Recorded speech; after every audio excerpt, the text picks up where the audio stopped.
Rusty Quill presents The Magnus Archives.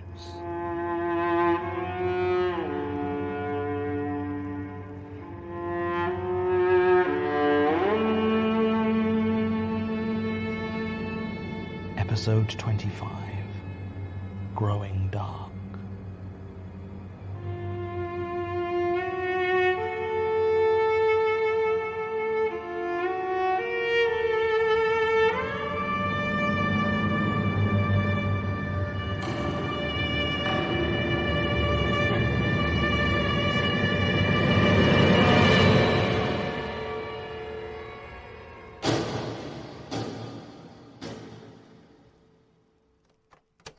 Statement of Mark Billum regarding events culminating in his visit to Hither Green Chapel. Original statement given April 19th, 2015. Audio recording by Jonathan Sims, Head Archivist of the Magnus Institute, London. Statement begins. Let's get one thing straight right now. I don't think I should be here. What happened was really weird, and I'm pretty sure it was illegal, but it can't have been actually supernatural, like ghosts and stuff. That's not real. No offense, I guess. I'm just here because I told Kathy what happened and she insisted that I tell your institute. She's more open to that kind of thing than me. Maybe that's why she chose to live with Natalie. Sorry, I should start at the beginning. Kathy's my girlfriend, Catherine Harper. We've been dating about 1.5 years now. She graduated last year, but I'm doing a medical degree, so I'm not leaving London for another couple of years. She managed to get a job as a trainee teacher up in East Ham, so ended up staying as well. I've got to say I'm glad about it. I'm not sure how good I'd be at a long-distance relationship. Anyway, the original plan was to move in together sooner, but stuff didn't match up properly, and this was before she got the job, so she had to move back with her parents for a while. Long story short, I had to get a house share with some other med students, and she came up later, moving in with Natalie Ennis. I don't know where Kathy met her. They've always been friends. But I don't think she was at uni with us. She never talked about it if she was.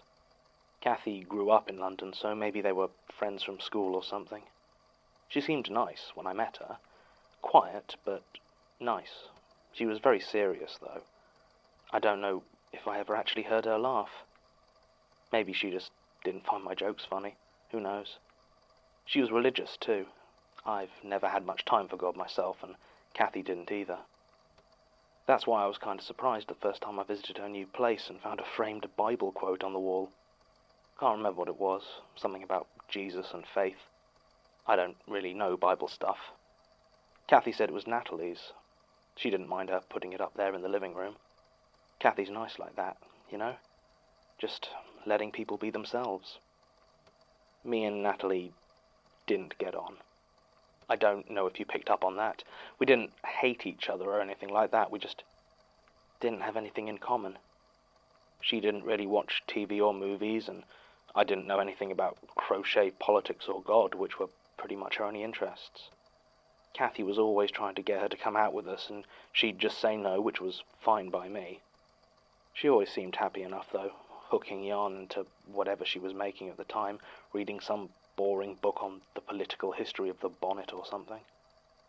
That changed last October, when Natalie's mum died. I don't know how it happened exactly. Heart failure, I think? It was sudden, I know that much. And it hit her hard. I mean, obviously it did, it was her mum, but I think she lost her faith. The Bible quote wasn't on the wall the next time I went over, and when I asked Kathy about it, she gave me a look like I shouldn't bring it up.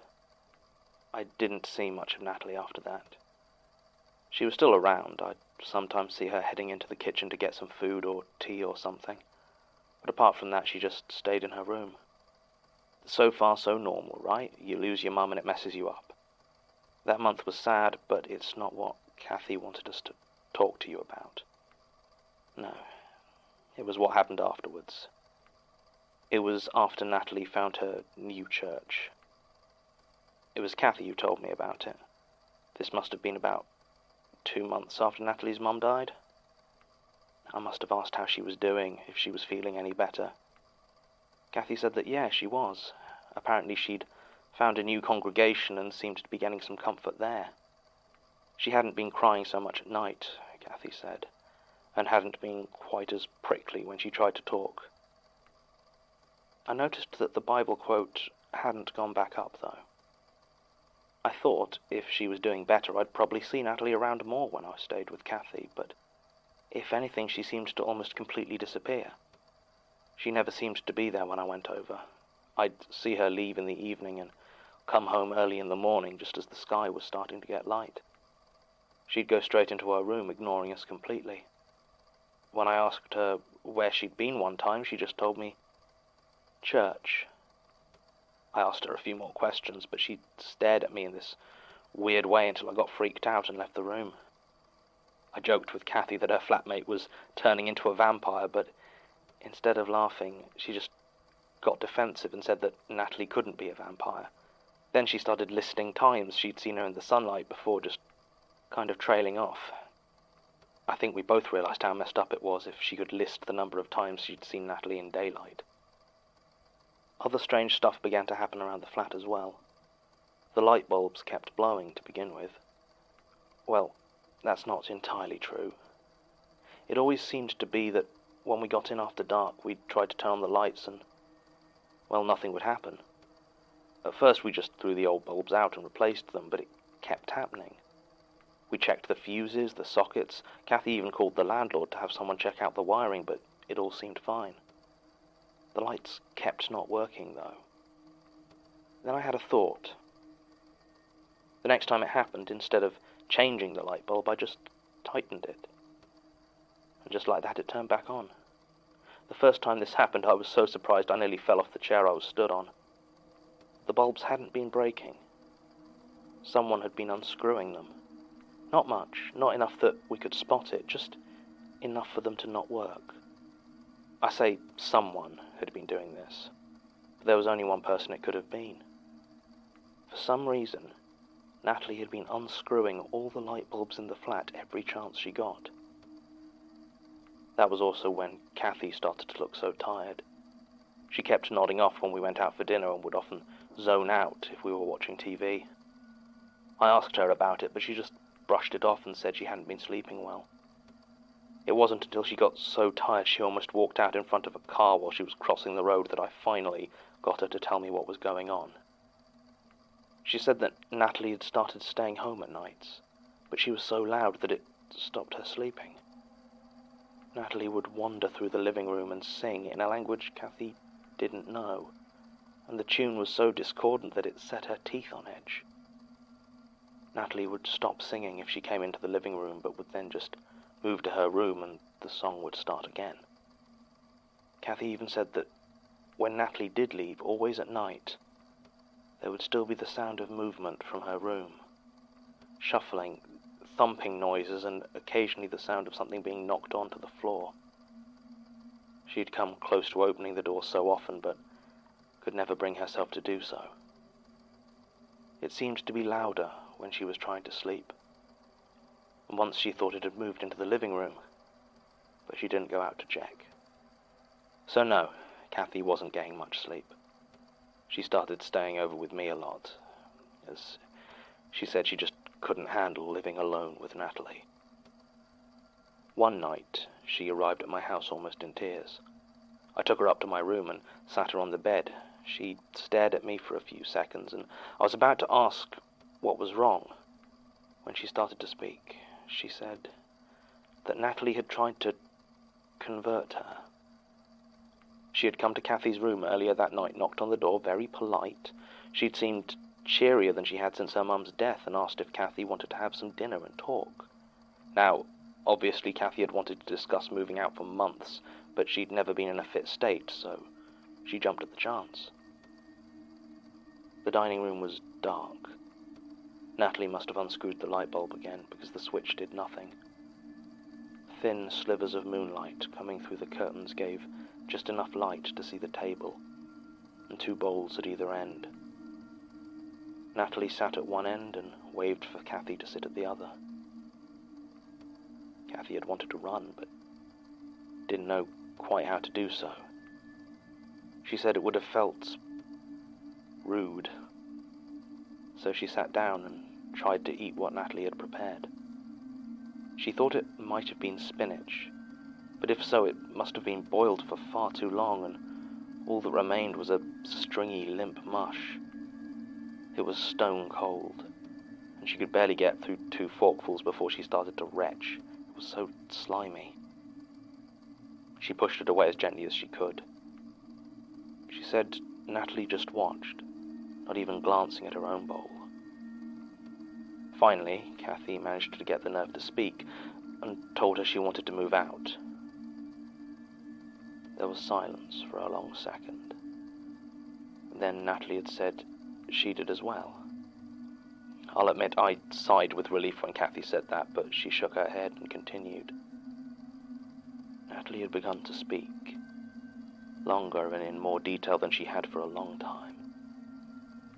She said that she needed to move out, that she had a new home to be going to, a new family. She said that they were all going, that 300 years was a long time to wait, but she was lucky to have found it so close to the end. She said that it wasn't long until they were collected by Mr. Pitch. She said that Kathy could come too if she liked. She could be saved. It was at this point Kathy realized Natalie was talking about her church. She became very scared and stood up, telling Natalie thanks, but she wasn't really one for Christian worship. And Natalie laughed at this. Laughed long and hard, never breaking eye contact. She had said, "No, but you're a natural for them. You're worshipping as we speak." It was at that point Kathy ran and came over to my house. Natalie hadn't tried to stop her. At this point, I was angry as all hell. If Natalie wanted to join some weird cult, and by that point we were both sure that's what it was, then that was her business. But she was scaring Kathy. There was no way I was going to let that stand. I told her that I was going over to her flat, was going to have it out with Natalie. I don't know what I was going to do. I mean, I wasn't going to hit her or anything. I just needed to make it clear that you couldn't just screw with people's lives like this. Kathy told me not to go, but she wasn't in any fit state to stop me. I got in the car and started to drive. It was an overcast night, and without the moon the streets were dark. The lamps on the road seemed dull, and even my headlights didn't reach as far as I thought they should. It wasn't far to the small house. I didn't expect any lights to be on, but the silent darkness of the place still sent a shiver down my spine. I had a key to the door and let myself in. I'd taken a torch from my car, and sure enough the lights weren't turning on. The hallway was silent, but my nerves were on edge, and I started to look through each room in turn. Nothing. There was no sign of Natalie at all. I stood there, in front of her room. It just had a normal wooden fire door, but my hand still hesitated as I reached to open it. I knew it was empty. By now I was sure she wasn't home. Still, I was starting to feel that fear that Kathy had described. I saw that my hand was shaking. I tried to ignore it, grit my teeth, and I opened the door. The room inside was empty, as I had thought. But it wasn't just that Natalie was out. It was completely bare. No furniture, no possessions, nothing. The carpet had been torn up, leaving the bare floorboards exposed, and the wallpaper had been stripped from the wall. All of it had been stuffed and nailed up against the room's only window, leaving it completely covered. No light from outside got through, and the torch was the only reason I could see at all. I started to look around for any clue to what Natalie had been doing or where she had been. In the corner, half slipped between the boards, I spotted a piece of paper. It was small and thick, and seemed to have something written on it. Picking it up, I saw it had 3 words on it. Hither green dissenters. The other side had a symbol of some kind written in thick marker pen. A curved line with 4 straight lines coming off one side of it, like a closed eye. I kept the paper, and your institute can have it if you want. It's not like the police were interested in it. I called Kathy to tell her what I'd found. She was worried about me, but also about Natalie. Whatever this weird church was that she'd joined, I think we both reckoned it might be bad for her. Really bad. Kathy wanted to phone the police, but I told her there just wasn't enough for it to be a crime. Not yet. I told her I'd keep looking. I might have lied, to be honest, and said I was just going to look around the house more, but, well, I did a search for Hither Green Dissenters, and it looked like there was an old abandoned chapel, the Hither Green Dissenters Chapel, in a graveyard near Lewisham. I had decided that I needed to check it out. No idea what I was hoping to find. Enough to call the police in, I guess. By now it was just past midnight, and the drive down wasn't too difficult. There was still that thickness to the night, a heavy gloom that deadened all light, like someone had turned the brightness down on London. I found a parking spot not too far away from Hither Green Cemetery, and started to walk towards it. The iron gates stood wide open, so I went in. The graveyard itself wasn't as bad as I'd feared. If anything, it felt quite peaceful. The darkness seemed right for it, and the stones stood silent and firm. I walked along the path until my light fell across a small building. The chapel. It was tiny, surrounded by temporary fencing that looked like it had been there long enough to become permanent. It had a single pointed bell tower, and the windows were covered with old boards that looked like they'd seen the worst of the rain. There was only a single entrance, a pair of double doors set at the front. To my surprise, they stood open. I called out Natalie's name, shouted, and asked if anyone was in there. But there was only silence.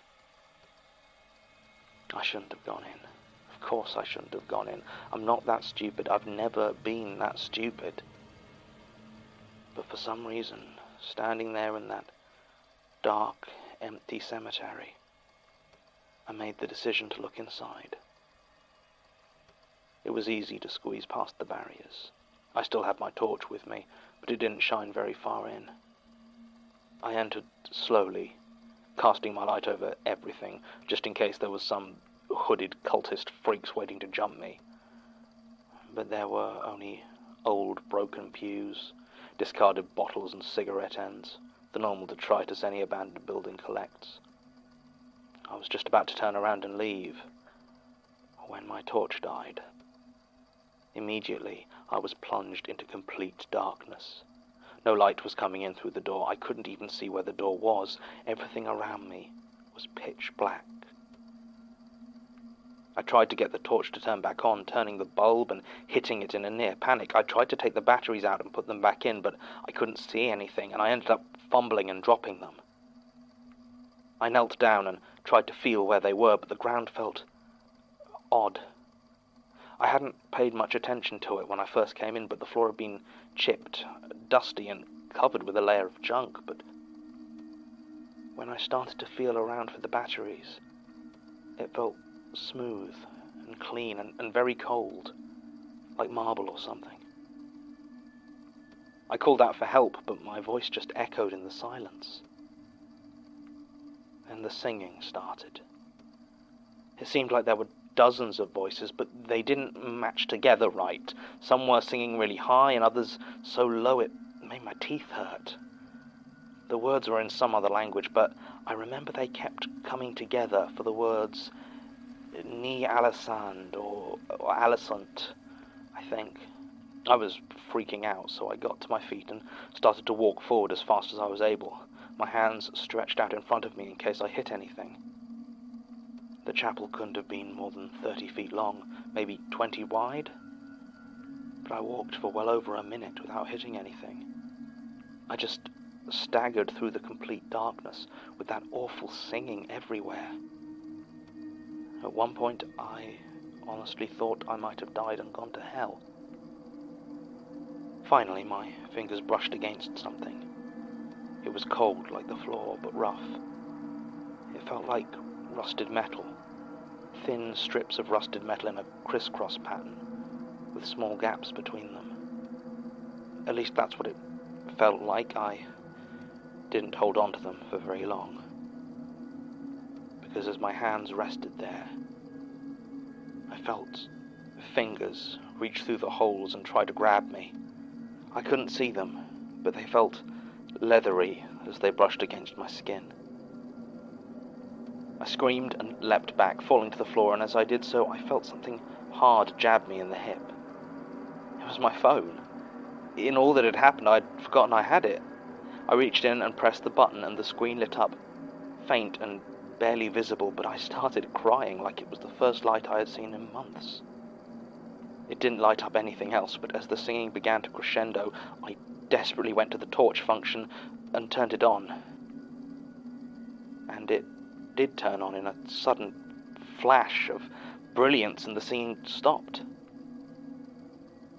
In the silence, I shone the makeshift torch in front of me and saw a broken pew. The floor was once again covered in junk, and I could see the doorway behind me, leading out into the night. I ran, calling Kathy first and then the police. They didn't find anything, of course. They gave me a telling off about trespassing and took down a missing person report about Natalie. Nothing was found, and as far as I know, she's still gone. I didn't tell Kathy exactly what happened for a few weeks, but when I finally did, she made me come here and talk to you. I think that's everything. Can I go now? Statement ends. The last section, naturally, is the one that invites my skepticism, but let us disregard that for now and discuss the other aspects. Sasha has confirmed that Natalie Ennis was reported missing by Mr. Billum on March the 11th, 2015. There were no leads regarding her location beyond the piece of paper mentioned in the statement, and no traces of any church or cult was found within the Hither Green Dissenters Chapel or the graveyard surrounding it. When we contacted Mr. Billum and Ms. Harper to follow up, neither of them had heard from her in the intervening year, nor did they have anything to add to the statement. The symbol upon the piece of paper does indeed resemble a stylized closed eye, and there are enough other parallels to statement 00200312 to make me suspect, and a suspicion is all that it is at present, that the People's Church of the Divine Host may still be in existence. Also of note, the words Ni Alesund. I don't know for sure if Mr. Billum remembered them correctly, but Tim pointed out that Ni Alesund is actually a small town in Norway. In fact, except for research installations, it is the most northerly human settlement on Earth, located at a latitude of north 785530. It is a company town, owned and operated by Outer Bay, but what it has to do with Mr. Billum's account is anyone's guess, assuming it isn't all coincidence. That far north, during the winter, nights can last for a very long time. Martin found one other thing while combing through police reports for the Hither Green area. About a month after the statement was given, on May 15th, 2015, police were called out to once again investigate the chapel. Neighbors had apparently heard screams from inside just after 11 p.m., but when officers arrived, they found nothing to indicate any sort of incident or foul play. I'd be content enough to ignore this, if it wasn't for the fact that, according to the official file, May 15th, 2015, was the day Gertrude Robinson, my predecessor, passed away. End recording.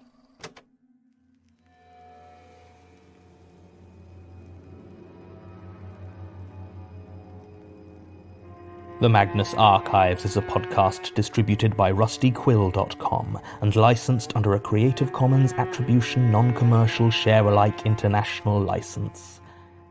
Today's episode was written and performed by Jonathan Sims. It was produced by Alexander J. Newell, Mike LeBeau, and Murray Porter, and directed by Alexander J. Newell. To comment on episodes, make donations, and view links, images, videos, and show notes, visit rustyquill.com. Rate and review us on iTunes, visit us on Facebook, tweet us on Twitter @TheRustyQuill, or email us at mail@rustyquill.com. Thanks for listening.